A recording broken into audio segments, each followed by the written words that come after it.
Tune craft music theory for exams में आप सभी का स्वागत है। आज हम एक बहुत ही खूबसूरत और भावपूर्ण गायकी को समझने वाले हैं, कजरी गायकी। ये उपशास्त्रीय और लोक संगीत से प्रेरित एक ऐसी शैली है जो एग्जाम्स के लिहाज से बहुत बहुत ज्यादा जरूरी है। तो चलिए इसे डिटेल में समझते हैं। तो आज हम क्या क्या कवर करने वाले हैं। सबसे पहले हम कजरी का परिचय और उसके भाव को समझेंगे। फिर हम देखेंगे कि इसका ऐतिहासिक और क्षेत्रीय बैकग्राउंड क्या है। इसके बाद हम इसके जो मुख्य संगीत शास्त्रीय तत्व हैं उन पे बात करेंगे। फिर एक बहुत ज़रूरी हिस्सा आएगा, इसका तुलनात्मक विश्लेषण, यानी दूसरी शैलियों से इसकी तुलना। और हाँ, परीक्षा के लिए खास तैयारी कैसे करनी है वो भी देखेंगे। और आखिर में एक क्विक रिवीजन और अगले अध्याय पर एक नज़र डालेंगे। तो चलिए शुरू करते हैं हमारे पहले सेक्शन से, कजरी, परिचय और भाव। यहाँ हम ये जानने की कोशिश करेंगे कि आखिर कजरी का मतलब क्या है और वो कौन से इमोशंस हैं जो इसे इतना खास बनाते हैं। तो सबसे पहला सवाल, ये कजरी शब्द आया कहाँ से? इसका मतलब क्या है? देखिए, ये शब्द बना है काजल या कजरा से। जी हाँ, वही काजल जो आंखों में लगाते हैं। अब इसका कनेक्शन क्या है? ये असल में प्रतीक है सावन के महीने में आसमान में छाए हुए घने काले बादलों का। तो जैसे ही कजरी का नाम आता है, दिमाग में सीधे सीधे वर्षा ऋतु यानी मॉनसून का मौसम आ जाना चाहिए। इसका पूरा ताना बाना ही सावन के इर्द गिर्द बुना गया है। अच्छा, अब बात करते हैं इसके इमोशंस की, इसके भाव की। देखिए, कजरी में ना तीन मुख्य भाव एक दूसरे में पूरी तरह से मिले हुए हैं। सबसे पहला और सबसे गहरा भाव है विरह का, मतलब अपने प्रिय से जुदाई का दर्द। जरा सोचकर देखिए, सावन का महीना है, रिमझिम बारिश हो रही है और ऐसे में किसी अपने की याद सताए तो वो दर्द कितना गहरा होगा। दूसरा भाव है प्रेम का, जिसे हम श्रृंगार भी कहते हैं। इसमें मिलने की खुशी है, प्रेम की बातें हैं। और तीसरा भाव जुड़ा है प्रकृति से, मतलब सावन के जो खूबसूरत नज़ारे हैं, जैसे झूले, बारिश, चारों तरफ हरियाली, इन सब का वर्णन। तो ये तीनों चीजें, विरह, प्रेम और प्रकृति, मिलकर कजरी को एक कंप्लीट इमोशनल एक्सपीरियंस बना देती हैं। एक बात और समझनी बहुत जरूरी है, कजरी सिर्फ एक गाने का स्टाइल नहीं है, ये लोगों की जिंदगी का, उनके कल्चर का एक हिस्सा है। ये लोक जीवन से बहुत गहराई से जुड़ी है। आप कल्पना कीजिए, सावन का महीना है, गांव में औरतें एक साथ इकट्ठा हुई हैं, झूले झूल रही हैं और साथ में कजरी गा रही हैं। ये उनके लिए अपने सुख दुख बांटने का, अपनी भावनाओं को जाहिर करने का एक तरीका है। चलिए अब थोड़ा इतिहास में चलते हैं और देखते हैं कि कजरी आई कहाँ से है, इसकी जड़ें कहाँ हैं। ये जानना एग्जाम के लिए बहुत जरूरी है कि इसका ओरिजिन कहाँ और कैसे हुआ। तो अगर हम इसके क्षेत्र की बात करें तो कजरी का घर है उत्तर प्रदेश और बिहार, और इसमें भी खास तौर पर मिर्जापुर और बनारस।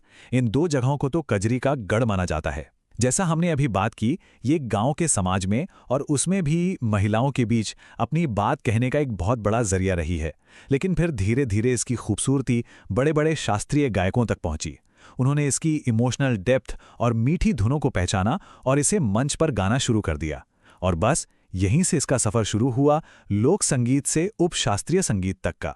ठीक है, अब हम आते हैं सबसे टेक्निकल और एग्जाम के लिहाज से सबसे जरूरी हिस्से पर, कजरी के मुख्य संगीत शास्त्रीय तत्व। यहाँ हम इसकी म्यूजिकल कैरेक्टरिस्टिक्स, इसमें कौन सा रस है, कौन सी ताल है, इन सब पर डिटेल में बात करेंगे। तो कजरी की 5 खास बातें हैं, इन्हें अच्छे से याद रखना है। नंबर 1, ये पूरी तरह से सावन सेंट्रिक है, मतलब इसका पूरा लेना देना सावन से ही है। नंबर 2, इसमें विरह और श्रृंगार रस ही मेन होते हैं। नंबर 3, इसे ग्रुप में भी गा सकते हैं और सोलो भी गा सकते हैं, दोनों ही रूप इसके चलते हैं। नंबर 4, इसके जो बोल हैं, जो धुनें हैं, वो बहुत सिंपल और पॉपुलर होती हैं ताकि हर कोई इससे जुड़ सके। और 5वां और सबसे जरूरी, इसमें टेक्निकलिटी से ज्यादा जोर इमोशनल एक्सप्रेशन पर यानी भाव दिखाने पर होता है। अब जरा रस सिद्धांत पर और गहराई से बात करते हैं। हमने कहा कि इसमें विरह और श्रृंगार रस मुख्य हैं, तो ये कैसे काम करते हैं? देखिए, विरह रस में सिचुएशन ऐसी होती है कि नायिका है, उसका पति परदेस गया है और वो उसकी याद में दुखी है। ऊपर से ये सावन के बरसते बादल उसके दुख को और भी बढ़ा देते हैं। दूसरी तरफ श्रृंगार रस में राधा कृष्ण के प्रेम की बातें होती हैं, या फिर नायिका के अपने प्रिय से मिलने के जो खुशी के पल हैं उनका जिक्र होता है। तो यही दो रस हैं जो कजरी को इतना इमोशनल और पावरफुल बनाते हैं। अच्छा, अब जरा इस टेबल को देखिए। ये कजरी के टेक्निकल एस्पेक्ट्स को बहुत अच्छे से समझाता है। सबसे पहले बात करते हैं ताल की। इसमें ज्यादातर आपको दादरा और कहरवा ताल मिलेगी। अब सवाल उठता है, यही क्यों? क्योंकि ये दोनों ही तालें बहुत सरल और चंचल हैं, लोक संगीत के बहुत पास हैं और इनमें इमोशंस को एक्सप्रेस करना आसान होता है। फिर बात आती है राग की। यहाँ भी मुश्किल रागों की जगह भैरवी, पीलू, खमा जैसे सिंपल और पॉपुलर राग इस्तेमाल होते हैं। मकसद साफ है, ध्यान राग की कारीगरी पर नहीं बल्कि गाने के भाव पर रहे। और आखिर में लय। इसकी लय आमतौर पर मीडियम टेम्पो यानी मध्यम होती है, ना बहुत स्लो ना बहुत फास्ट। चलिए, अब एक ऐसे सेक्शन पर आते हैं जहां से एग्जाम में सवाल बनते ही बनते हैं, तुलनात्मक विश्लेषण यानी कंपैरेटिव एनालिसिस। एग्जाम में अक्सर पूछ लिया जाता है कि कजरी और होरी में क्या फर्क है, या कजरी और दादरा में क्या अंतर है। तो इसको ध्यान से समझने पर ऐसे सवालों के जवाब देना बहुत आसान हो जाएगा। तो सबसे पहले कंपेयर करते हैं कजरी और होरी को। देखिए, सबसे बड़ा फर्क तो मौसम का है। कजरी गाई जाती है वर्षा ऋतु में, सावन में, और होरी गाई जाती है वसंत ऋतु में, होली के त्योहार पर। दूसरा फर्क है भाव का। कजरी का भाव श्रृंगार है, जिसमें विरह भी है और मिलन भी, जबकि होली का भाव एकदम अलग है।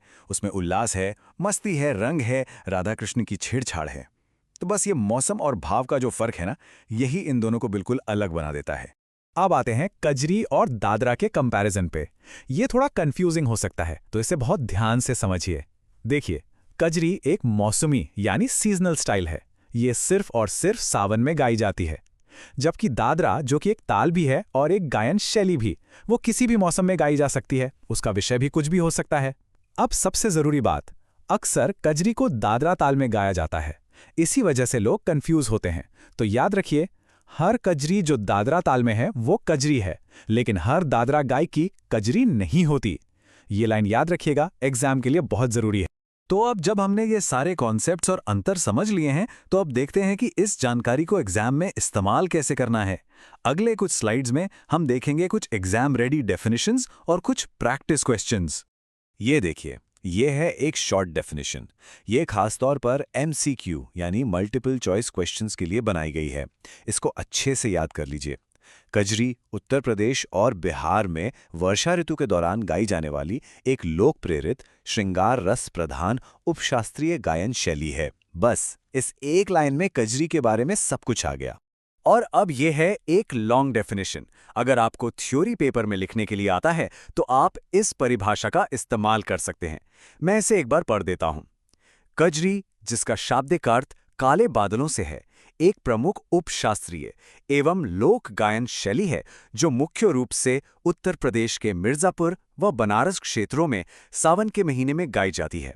इसमें विरह और श्रृंगार रस की प्रधानता होती है तथा प्रकृति का सुंदर चित्रण मिलता है। इसे दादरा और कहरवा जैसी सरल तालों में मध्यम लय में गाया जाता है और इसमें भाव प्रधानता पर विशेष जोर दिया जाता है। देखिए, इसमें सारे पॉइंट्स कवर हो गए। चलिए, अब तक जो पढ़ा है उसे टेस्ट करते हैं। कुछ प्रैक्टिस क्वेश्चंस। पहला सवाल स्क्रीन पर है। कजरी गायकी का संबंध मुख्य रूप से किस ऋतु से है? ऑप्शंस हैं A वसंत, B ग्रीष्म, C वर्षा या D शरद। सोचिए जरा, क्या होगा सही जवाब? बिल्कुल सही। इसका सही जवाब है C वर्षा। हम शुरू से ही बात कर रहे हैं कि कजरी का मतलब ही है सावन और बारिश का मौसम। चलिए, अगला सवाल देखते हैं। कजरी गायन के लिए कौन सा क्षेत्र प्रसिद्ध है? ऑप्शंस हैं A Punjab, B Rajasthan, C Bengal या D मिर्जापुर। और इसका सही जवाब है ऑप्शन D मिर्जापुर। हमने पढ़ा था कि मिर्जापुर और बनारस इसके मुख्य केंद्र हैं और मिर्जापुर को तो कजरी का गढ़ ही कहा जाता है। तो चलिए, अब इस पूरे टॉपिक को जल्दी से एक बार रिवाइज कर लेते हैं और फिर देखेंगे कि अगले सेशन में हम क्या पढ़ने वाले हैं। तो ये है वो की पॉइंट्स जो आपको कजरी के बारे में बिल्कुल नहीं भूलने हैं। फटाफट देख लेते हैं। इसका अर्थ है काजल या काले बादल, मौसम है सावन, भाव है विरह और श्रृंगार, क्षेत्र है मिर्जापुर और बनारस, ताल है दादरा और कहरवा, मुख्य रस है श्रृंगार। और हाँ, ये एग्जाम के लिए बहुत ज़्यादा ज़रूरी है। मैं तो कहूँगा कि आप इस स्लाइड का एक स्क्रीनशॉट ले लीजिए। एग्जाम से पहले रिवीजन करने में बहुत काम आएगा। हमारे अगले सेशन में हम बात करेंगे चैती गायकी की, वो भी उपशास्त्रीय संगीत की एक और बहुत ही जरूरी मौसमी शैली है, तो उसे मिस मत कीजिएगा। अगर आप इसी तरह सिंपल हिंदी में एग्जाम पर फोकस करते हुए म्यूजिक थियरी को समझना चाहते हैं तो tune craft music theory for exams को जरूर सब्सक्राइब करें। आज के सेशन में जुड़ने के लिए बहुत बहुत धन्यवाद।